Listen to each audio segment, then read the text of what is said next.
my god, it's 30 degrees. It is 30 degrees. Hi, my name is EK and welcome to my channel Explain, where history isn't so much in vogue as it is in vague. Why vague? Well, because you are busy and you might not have time to look shit up, so I've done it for you. Is this going to help you write an essay or learn something? Maybe not.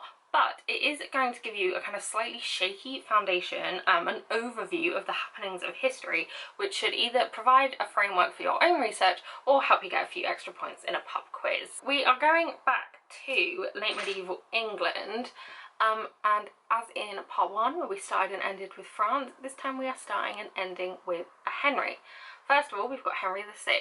He is not a very strong king, but when he succeeds his father Henry V as an infant, England's kind of winning the 100 Years' War, but by the 1450s France is all but lost. So how did that happen? Militarily there are a lot of different reasons, but since I am but a young girl and know little of the ways of war, I'm just going to kind of tell you what happened rather than why it happened. So in 1429 Charles VII is crowned the King of France with his good friend Joan of Arc, and this prompts the regents that are ruling on behalf of the baby Henry VI to get him crowned as well. So he is first crowned in Westminster as King of England, and then in 1430 he is crowned in Paris as the King of France. Over the next 2 decades, so between like 1430 and 1450, the English slowly but surely get driven out of France, and one of the main kind of instigators for them losing the 100 Years' War is the Treaty of Arras, which gets signed in 1435, and it is an agreement between the Dukes of Burgundy, who are like oh my god, that went literally right in my eye on my contact lens. Okay, I've replaced my contact lens. Like, I could see the smear on my lens. Oh, that was kind of gross. Anyway, where the hell was I? The Treaty of Arras. Yeah, so this was signed in 1435 by the Dukes of Burgundy and Charles VII of France, and it basically agreed that they would stop fighting. And England's kind of hold on France, the reason it was able to take France is because it had this alliance with the Dukes of Burgundy. So the Burgundians making peace with the French king, like, it was kind of the beginning of the end for the English dreams of a united, well, not, it wasn't really a united kingdom, like the kingdoms were always intended to stay separate, and the treaty in 1420 that allowed for it very specifically said that the rules and laws that happened in France would stay as they were, at least for the time being. In the 1440s, Henry VI, who is now an adult, gets married. He marries a French woman called Margaret of Anjou. She is the niece of the Queen of France, of Charles VII's Queen Consort. So we've got this kind of like easing of the hostilities between England and France, but not quite a full peace. But in 1450 Normandy is lost, and by 1453 nothing is left of England's rule in France but Calais, as I mentioned in the previous video. Because of this, it was always going to be the case that Henry VI's reign in England was impacted by these events and kind of like marred by the fact that they spent 116 years fighting war with France and have come out with less than what they started with. And unluckily for Henry VI, there are factions within the nobility in England who are like, they're not going to let this slide, they're not just going to forgive and forget. They're really angry at how France has kind of been frittered away, and they feel like the people around Henry VI who are advising him are not giving him the best advice. But it is very important to note that at this point, and for the majority of these kind of civil conflicts, there is no suggestion that Henry VI should be deposed. So if they're going to stage a coup, it's kind of more about the people around the king and replacing those advisors and counsellors. The figurehead for these super angry nobles is a man called Richard, and he is the Duke of York, and he descends both through his maternal and paternal lines from Edward III. His father is descended from one of Edward III's sons, the Duke of York, and his mother is descended from another one of Edward III's sons, who is called Lionel, and he was the Duke of Clarence.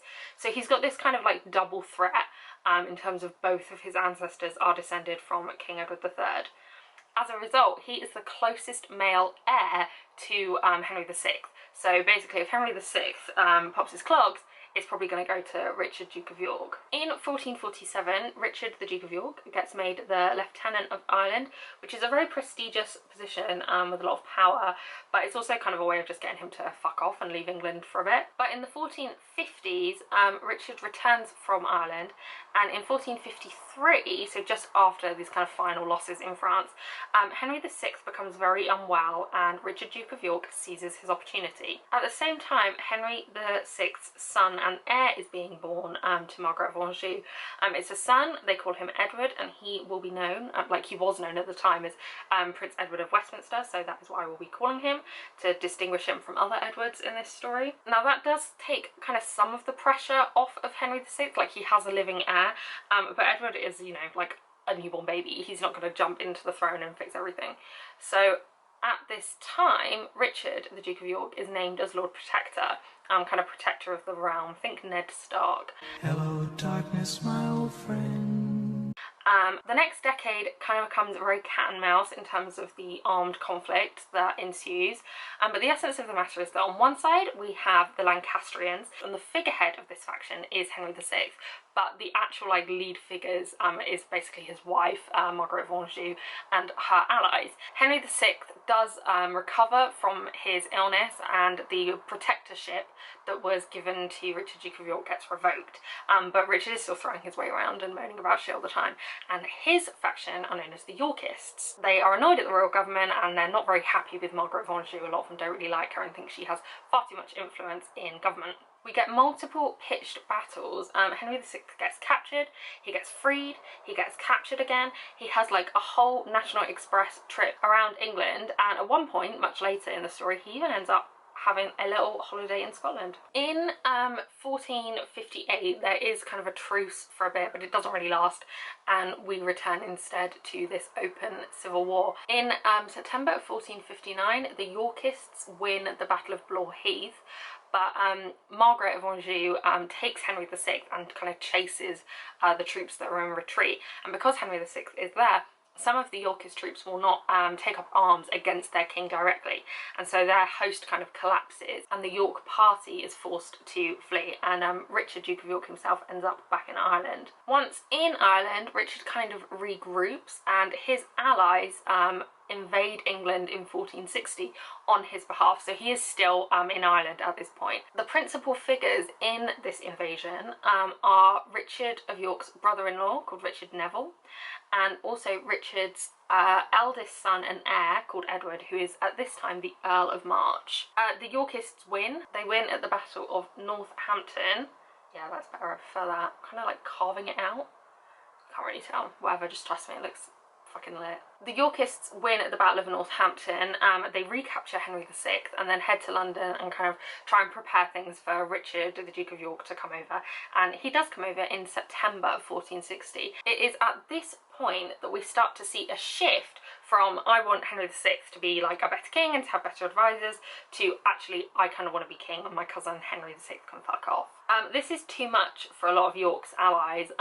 They aren't interested in deposing the king. It is more just about like giving better advice to Henry VI, and instead York settles for being officially named the heir of Henry VI. So Edward of Westminster can just fuck off, I guess.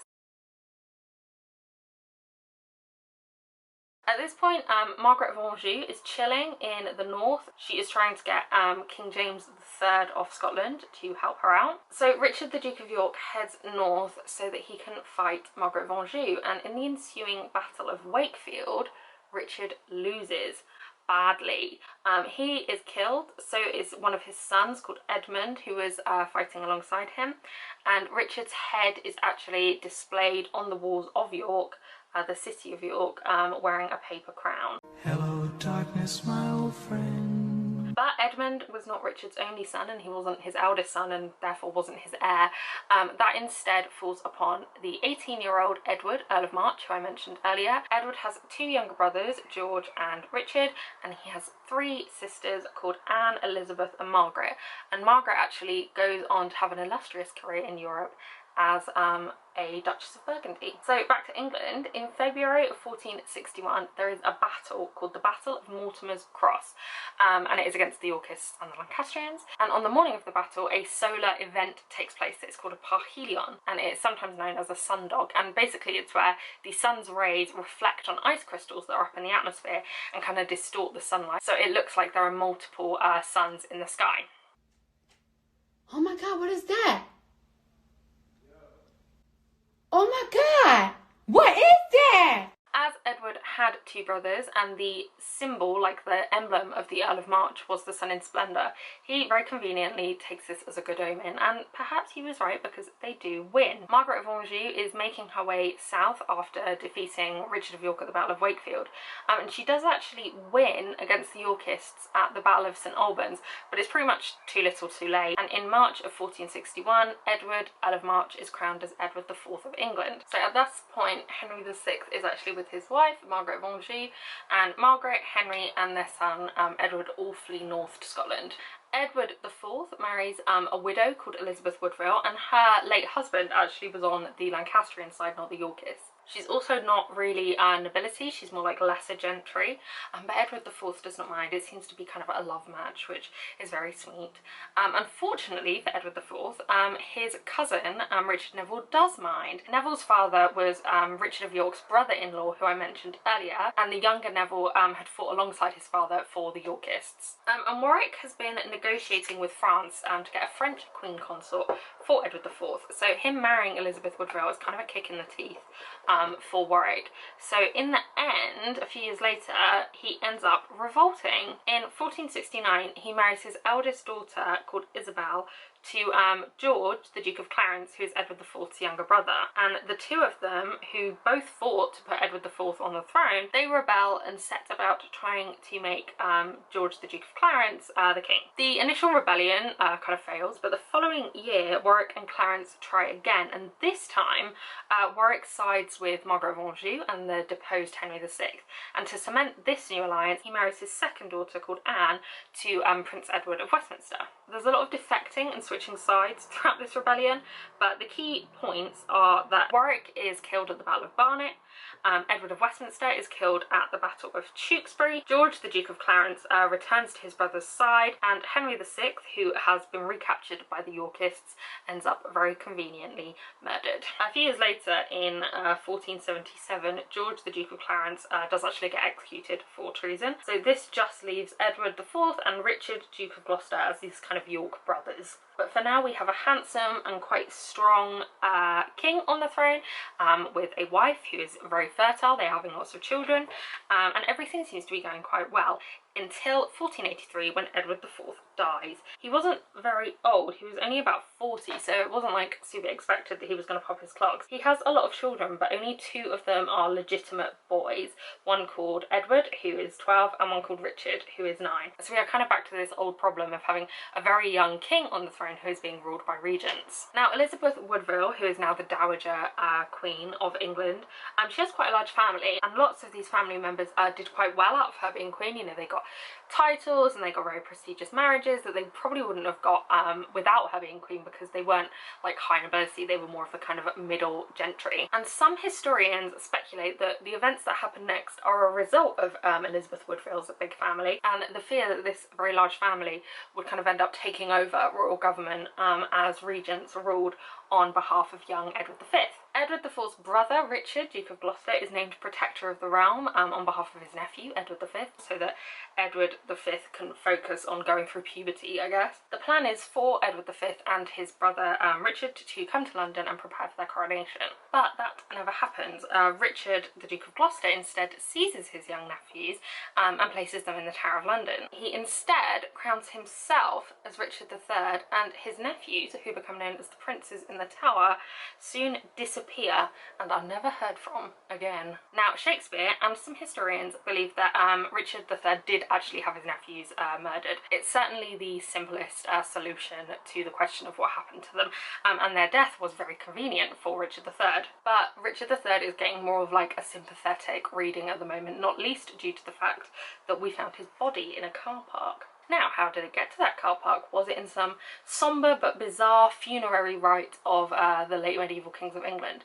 No, it was in a battle, and that battle was the Battle of Bosworth, and it took place just a few years after Richard III was crowned. So he was crowned in 1483, and Bosworth takes place in 1485. On one side of Bosworth we have King Richard III, and on the other side we have the eventual winner, a young man called Henry Tudor. So Henry can trace his claim back to John of Gaunt, the Duke of Lancaster, which lumps him in the Lancastrian faction with Henry's 4th, 5th and 6th. But unlike Henry's 4th, 5th and 6th, he is descended not from John and his first wife, Blanche of Lancaster, which is where the Lancaster bit comes from, but Henry Tudor is instead descended from John of Gaunt and his third wife, Catherine Swynford.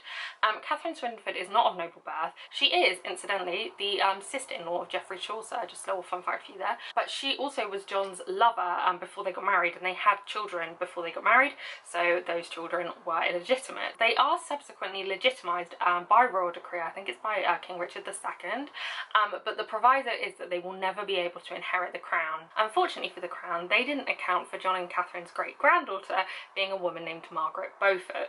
Margaret is a formidable woman. She is a real powerhouse of the late medieval era. Margaret gets married to Henry VI's half-brother, a Welshman called Edmund Tudor, and they had a son while Margaret was just 13. The son is called Henry, obviously, but Edmund died when Margaret was still pregnant, so he never got to meet his son. The tumultuous civil conflict of this era means that Henry Tudor actually spends a lot of his life in exile in Europe, but after Richard III becomes king, he ends up returning along with his uncle, a man called Jasper Tudor, and he retakes England as kind of the final-ish stage of the Wars of the Roses. So technically, you could say that the Lancastrians have won. But Margaret Beaufort very cleverly betrothed her son, Henry, to a woman called Elizabeth of York, so that kind of both the families win, sort of, because Elizabeth of York is the daughter of Edward IV and Elizabeth Woodville, so she is the older sister of the Princess in the Tower. And although this marriage did not mark the end of the Wars of the Roses entirely, we do get some spillover. It does create a longer lasting truce, because the principal heirs of the York and Lancaster families are now married. It's also as a result of their marriage that we get the Tudor Rose, so the white rose of York and the red rose of Lancaster get combined by Henry Tudor when he ascends as Henry VII, and we now call it the Tudor Rose. Incidentally, we call it the Wars of the Roses, but they didn't at the time. That phrase actually comes from the 19th century from the Scottish writer Sir Walter Scott. Now, while Henry VII is technically a descendant of kind of the wider Plantagenet dynasty, because his paternal line are the Welsh Tudor family, he is more properly the founder of the Tudor royal house, which means the 331-year reign of the Plantagenet dynasty that started in 1154 with the succession of Henry II after the anarchy has now ended in 1485 with the Battle of Bosworth, and instead it is now time for the rule of the Tudors. So as king, Henry VII has several children with his queen, Elizabeth of York, but only 4 of them survive, 2 sons and 2 daughters, all born between 1486 and 1496. And in age order it goes Arthur, Margaret, Henry and Mary. So Arthur, as the heir to England, requires a very prestigious marriage, and for that marriage England finds Princess Catalina of Spain. So Catalina's mother, I don't know why I'm talking while I'm doing this. Catalina's mother is Isabella, who rules in her own right as the Queen of Castile, and her father is Ferdinand, the King of Aragon, so Catalina becomes known as Catherine of Aragon. After Arthur and Catherine get married in 1501, they head to Wales to take up their rule as the Prince and Princess of Wales, which is the customary title for the heir to the English throne and their wife. That tradition started in 1301 with Edward II before he became king, and it continues to this day. Unfortunately, Arthur dies within 6 months of them heading to Wales, and so Catherine heads back to London as the Dowager Princess of Wales. She ends up living kind of in limbo for a few years. More significantly, Catherine claims that her and Arthur's marriage was never consummated, which means it can be annulled by the Pope. Luckily for Catherine, however, in 1509 Henry VII dies, and his next eldest son, Henry, becomes Henry VIII. Shortly afterwards, Henry VIII actually marries Catherine on the basis that her marriage to Arthur was never consummated. Now, Henry VIII is a whole other saga, so I'm going to kind of let him and, you know, the 16th century in general have their own video or videos. But I do want to first mention his two sisters, Margaret and Mary. Margaret was the eldest Tudor daughter, and in 1503 she marries the King of Scots, James IV. And their marriage seals the Treaty of Perpetual Peace between England and Scotland. And this treaty works brilliantly if by in perpetuity you mean a decade. I'm going to do a video on Margaret separately. I've kind of got the bare bones of it going already, and I want to do maybe like a little mini series about some women from Scottish history. In 1514, Mary, who's the baby of the family, marries King Louis XII of France. Louis was much older than her. He was 34 years older than her, and at the time they get married, he was 51. Louis dies not long after they get married, and Mary, as the Dowager Queen of France, returns to England. In all likelihood, she was probably intended to marry like another prince or a king, but instead she falls for her brother's best friend, a man called Charles Brandon, and they get married in secret. Henry VIII is furious about this, but he eventually lets it slide in exchange for a rather large fine. So that is the 15th century and the Wars of the Roses. The Tudors end up ruling for 118 years overall, from the Battle of Bosworth in 1485 all the way to Elizabeth I's death in 1603. Spoiler alert. But as this era is more my specialism, I am loath to do anything but dedicate an entire video, and perhaps several, to their antics. I know the Tudors have been done to death, but they, you know, they're not returning to the land of the living anytime soon. So as far as I'm concerned, it's nice to kind of indulge in their dynastic gossip and drama. I also fully intend, as I said, to do some videos on Scottish history. While the histories of England and Scotland have kind of always been interlinked, you know, due to the fact that we share a huge great hunk of land together, it is in the 16th century that you can see the fates of these countries, mostly as a result of the ruling dynasties, become inextricably entwined. And that's it. I hope you enjoyed this video. Please check out the description for further resources, information of what I'm wearing on my face, and a donation link to the Young Historians Project. Thank you very much, and I will see you in my next video. I don't know if this is the right thing.